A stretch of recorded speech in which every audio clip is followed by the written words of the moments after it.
الله نور السماوات والأرض مثل نوره كمشكاة فيها مصباح. بسم الله الرحمن الرحيم. اللهم صل على محمد النبي الأمي وعلى آله وسلم تسلیما. باب حضور اقدس صلی اللہ علیہ وسلم کے تکیے کا ذکر.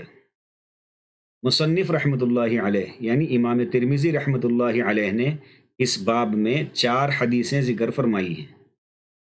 حدیث نمبر 1، جابر بن سمرہ رضی اللہ تعالی عنہ فرماتے ہیں کہ میں نے حضور اقدس صلی اللہ علیہ وسلم کو ایک تکیے پر ٹیک لگائے ہوئے دیکھا جو بائیں جانب رکھا ہوا تھا. بائیں جانب یعنی لیفٹ کی طرف. فائدہ: تکیہ دائیں اور بائیں دونوں جانب میں جائز ہے. حدیث میں بائیں جانب کا لفظ کسی تخصیص کی وجہ سے نہیں، اتفاقی امر ہے، لیکن قواعد محدثین کے لحاظ سے بائیں کا لفظ یہاں مشہور روایات میں نہیں ہے، اس لیے امام ترمذی رحمۃ اللہ علیہ نے باب کے ختم پر اس لفظ پر کلام کیا ہے. حدیث نمبر 2،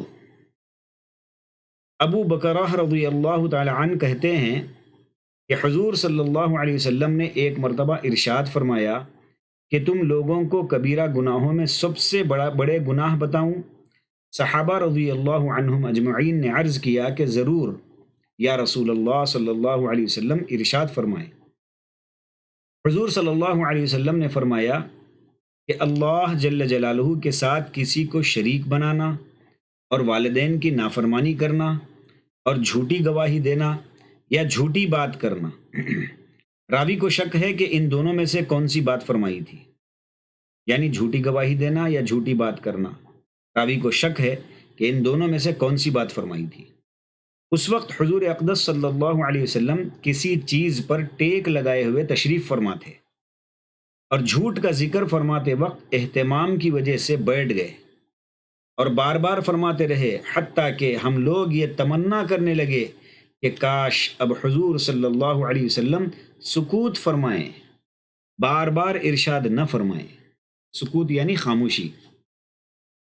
فائدہ: حضور صلی اللہ علیہ وسلم کے بار بار ارشاد فرمانے پر سکوت کی تمنا یا تو اس عشق و محبت کی وجہ سے ہے جو صحابہ کرام رضی اللہ عنہم اجمعین کو حضور اقدس صلی اللہ علیہ وسلم کے ساتھ تھی کہ حضور صلی اللہ علیہ وسلم کو بار بار فرمانے پر تعب ہوگا اور ہم لوگوں کے لیے ایک بار فرمانا بھی کافی ہے، اور ممکن ہے کہ اس خوف سے ہو کہ حضور اقدس صلی اللہ علیہ وسلم پر ناراضی اور غصے کے آثار ہوں، اور یہ بھی ممکن ہے کہ اس خطرے سے ہو کہ کہیں ایسا نہ ہو کہ حضور صلی اللہ علیہ وسلم کوئی لفظ ایسا ارشاد فرمائیں کہ جو امت کے لیے باعث خسران بن جائے، یعنی نقصان کا باعث بن جائے.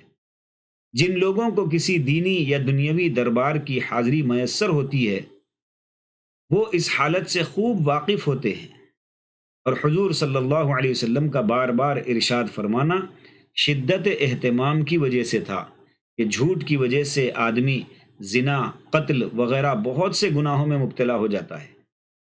حضور صلی اللہ علیہ وسلم کا ارشاد ہے کہ جب کوئی شخص جھوٹ بولتا ہے تو فرشتے اس کے منہ کی بدبو کی وجہ سے 1 میل دور چلے جاتے ہیں. حضور صلی اللہ علیہ وسلم کا ارشاد ہے کہ مومن جھوٹا نہیں ہو سکتا. حضرت صدیق اکبر رضی اللہ عنہ فرماتے ہیں کہ اپنے آپ کو جھوٹ سے بچاؤ کہ جھوٹ ایمان سے دور رہتا ہے. اس حدیث شریف میں کبیرہ گناہوں کا ذکر ہے. شریعت میں گناہ 2 طرح کے ہوتے ہیں.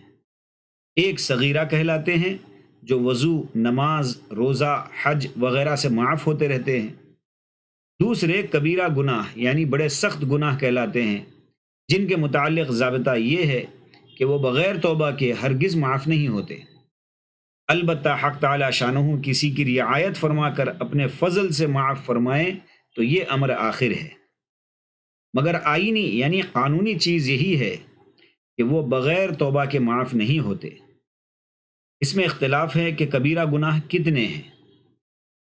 علماء نے مستقل تصانیف ان میں تحریر فرمائی ہے. علامہ ذہبی رحمۃ اللہ علیہ کی ایک کتاب اس مضمون میں مستقل ہے جس میں 400 کبیرہ گناہ گنوائے ہیں۔ علامہ ابن حجر مکی رحمۃ اللہ علیہ نے بھی 2 جلدوں میں ایک کتاب تصنیف کی ہے جو مصر میں چھپ گئی۔ اس میں نماز، روزہ، حج، زکوٰۃ، معاملات وغیرہ ہر باب کے کبیرہ گناہ مستقل گنوائے ہیں، اور کل مجموعہ 467 یعنی 467 مفصل شمار کرائے ہیں۔ ملا علی قاری رحمۃ اللہ علیہ نے شرح شمائل میں مشہور کبائر یعنی کبیرہ گناہوں کو گنوایا ہے جو حسب ذیل ہیں۔ تو کبیرہ گناہ یہ ہیں: آدمی کا قتل کرنا، زنا کرنا، اغلام بازی، شراب پینا، چوری کرنا، کسی کو تہمت لگانا، سچی گواہی کا چھپانا، جھوٹی قسم کھانا، کسی کا مال چھین لینا، بلا عذر کفار کے مقابلے سے بھاگنا، سودی معاملہ کرنا، یتیم کا مال کھانا، رشوت لینا، اصول یعنی والدین وغیرہ کی نافرمانی کرنا، قطع رحمی کرنا یعنی تعلقات توڑنا، جھوٹی حدیث بیان کرنا، رمضان کا روزہ توڑ دینا، ناپ تول میں کمی کرنا، فرض نماز کو وقت سے آگے پیچھے پڑھنا، زکوٰۃ نہ دینا، مسلمان کو یا کسی کافر کو جس سے معاہدہ ہو ناحق مارنا، کسی صحابی کی شان میں گستاخی کرنا، غیبت کرنا، بالخصوص کسی عالم یا حافظ قرآن کی، کسی ظالم سے چغلی کھانا، دیوس پن کرنا یعنی اپنی بیوی، بیٹی وغیرہ کے ساتھ کسی کے فحش تعلق کو گوارا کرنا،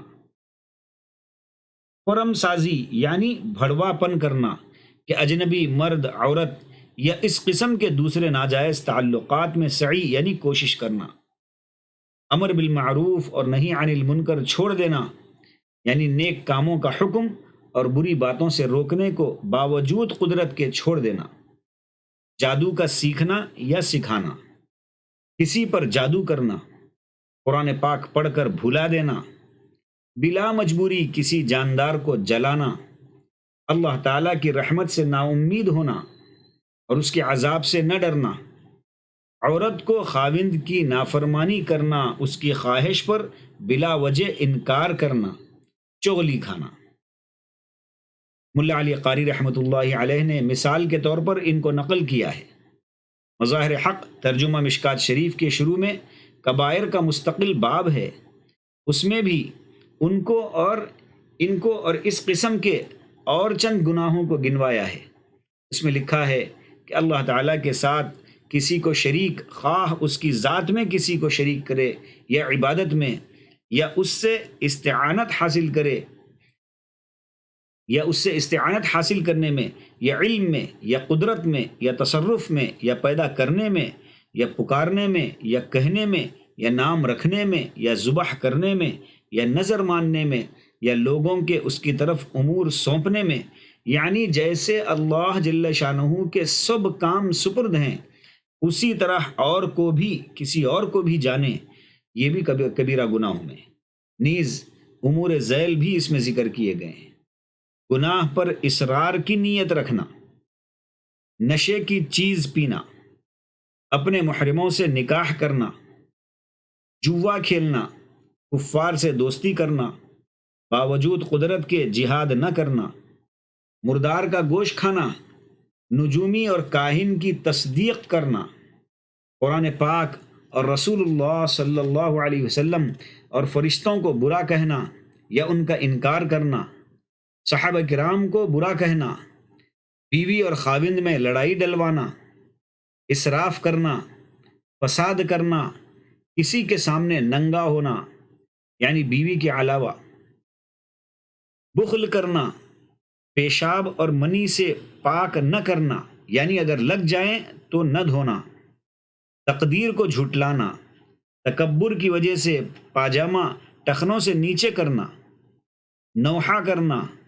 برا طریقہ ایجاد کرنا، محسن کی ناشکری کرنا، کسی مسلمان کو کافر کہنا، حائضہ سے صحبت کرنا، غلے کی گرانی سے خوش ہونا، جانور سے بدفعلی کرنا، امرد کو شہوت سے دیکھنا، کسی کے گھر میں جھانکنا، عالموں اور حافظوں کی حقارت کرنا، اگر ایک سے زیادہ بیویاں ہوں تو ان کے درمیان مساوات نہ کرنا، امیر سے عہد شکنی کرنا وغیرہ وغیرہ بتائے ہیں۔ ان کبائر میں بھی درجات ہیں، اسی وجہ سے حدیث بالا میں کبائر کے بڑے گناہ فرمایا گیا ہے، اور مختلف احادیث میں موقع کے مناسبت سے مختلف قسم کے گناہوں کا ذکر فرمایا ہے۔ علماء نے لکھا ہے کہ اصرار کرنے سے صغیرہ گناہ بھی کبیرہ بن جاتا ہے، اور توبہ و استغفار کرنے سے کبیرہ گناہ بھی باقی نہیں رہتا، معاف ہو جاتا ہے۔ اور توبہ کی حقیقت یہ ہے کہ دل سے اس فعل پر واقعی ندامت ہو، اور آئندہ کو اس گناہ کے نہ کرنے کا پختہ ارادہ ہو کہ اب کبھی نہ کروں گا، چاہے اس کے بعد کسی دوسرے وقت وہ پھر سرزد ہی ہو جائے، اس سے وہ پہلی توبہ زائل نہیں ہوتی۔ توبہ کے وقت یہ پختہ ارادہ ہونا چاہیے کہ پھر نہیں کروں گا۔ حدیث نمبر 3 اور 4، یہ تکیے کی حدیث کے درمیان یہ گناہ کبیرہ، چونکہ جھوٹ کا ذکر آ رہا تھا اس لیے گناہ کبیرہ کو بھی یہاں پر ذکر کیا گیا۔ حدیث نمبر 3 اور 4، ابو جحیفہ رضی اللہ عنہ کہتے ہیں کہ حضور اقدس صلی اللہ علیہ وسلم نے ارشاد فرمایا کہ میں تو ٹیک لگا کر کھانا نہیں کھاتا۔ فائدہ، اس لیے کہ یہ صورت تواضع کے خلاف ہونے کے علاوہ بہت کھانا کھانے کی طرف منجر بھی ہوتی ہے۔ بعض لوگ کہتے ہیں کہ اس سے پیٹ بھی بڑھ جاتا ہے اور سرعت ہضم بھی حاصل نہیں ہوتا۔ اپنا ذکر حضور صلی اللہ علیہ وسلم نے اس لیے ارشاد فرمایا تاکہ اس کا اتباع کیا جائے۔ علماء نے لکھا ہے کہ ٹیک لگانے کی 4 صورتیں ہیں، اور چاروں اس میں داخل ہیں۔ اول یہ کہ دائیں یا بائیں پہلو کو دیوار یا تکیہ وغیرہ پر سہارا لگائے، یہ بھی ایک قسم کا ٹیک لگانا ہوا۔ دوسرے یہ کہ ہتھیلی سے زمین پر سہارا لگائے۔ تیسرے یہ کہ 4 زانو یعنی چوکڑی مار کر کسی گدے وغیرہ پر بیٹھے۔ چوتھے یہ کہ کمر گاؤ تکیے یا دیوار سے لگائے، کہ یہ سب ہی صورتیں بفرق مراتب ٹیک میں داخل ہیں۔ حدیث نمبر 5، جابر بن سمرہ رضی اللہ عنہ کہتے ہیں کہ میں نے حضور صلی اللہ علیہ وسلم کو ایک تکیے پر ٹیک لگائے ہوئے دیکھا۔ یہ وہی حدیث ہے جو باب کے شروع میں گزر چکی۔ مصنف رحمۃ اللہ علیہ نے اس پر کلام کرنا مقصود تھا، اس لیے یہاں پر ذکر فرمایا ہے۔ اللہ تعالی ہم تمام کو نبی پاک صلی اللہ علیہ وسلم کی سنتوں پر عمل کرتے ہوئے زندگی گزارنے کی توفیق نصیب فرمائے۔ نبی پاک صلی اللہ علیہ وسلم کے دست مبارک سے حوض کوثر سے جام کوثر نصیب فرمائے، اور آپ صلی اللہ علیہ وسلم کا پڑوس ہم کو آخرت کی زندگی میں ہمیشہ کے لیے عطا فرمائے۔